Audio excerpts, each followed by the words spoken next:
Hi, it's Jin.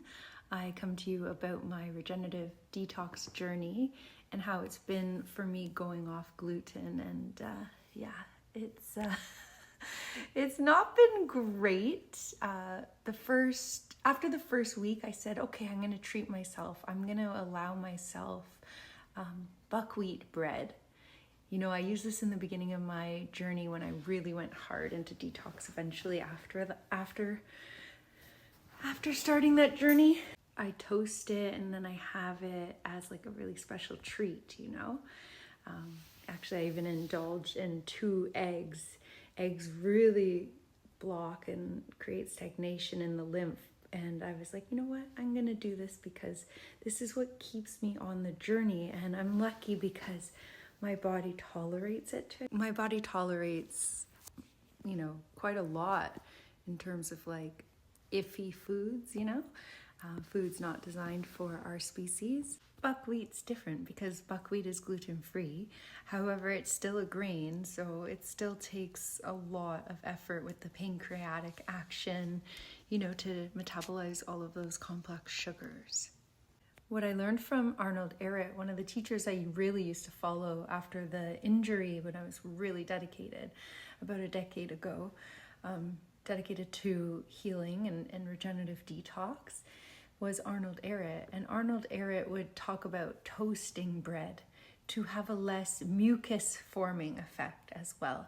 So this is why once a week I came up with the idea to have buckwheat toast, kind of like a breakfast style, because the reason it keeps me on a lifestyle is it's just like satisfying that emotional need, you know, because coming from emotional eating all my life, you know, I can't just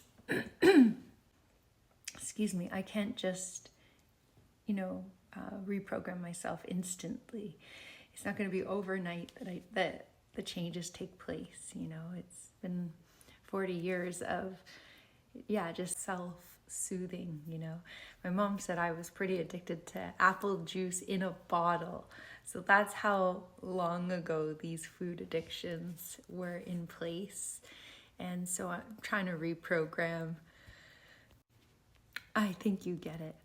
Long story short, a few days after I had that, one of my friends, I was at her home and she decided she would order some sourdough crust pizza. And I'm like, oh my God, like I have to try this. Sourdough is a lot more gentle. You know the way they used to make bread?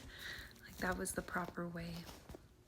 So I did indulge. I had just 2 slices of veggie pizza.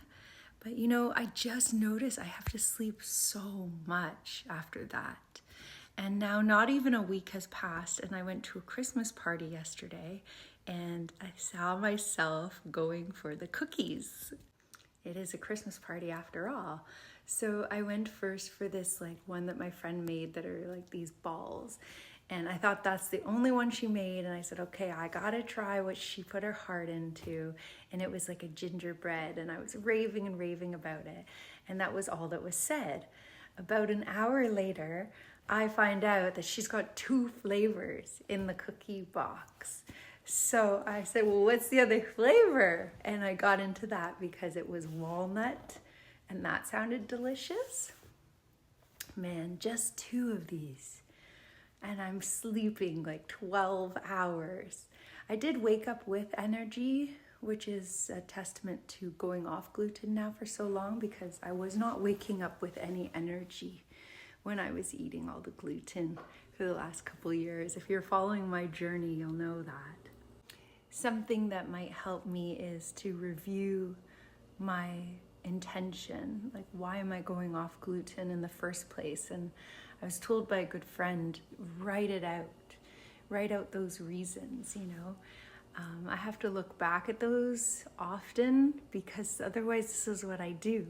So I'm coming from a loving place. I just, wanted to share with you some of the choices along the way. And, you know, gluten's really the first one that I'm removing that could potentially be making the perimenopause symptoms worse and just lowering my energy and causing some pain and stiffness in the body. So you know, the journey's gonna get deeper, but the key is I need to stay in this moment. I'm having a challenge, obviously, with getting off this stuff, this glue, so to say.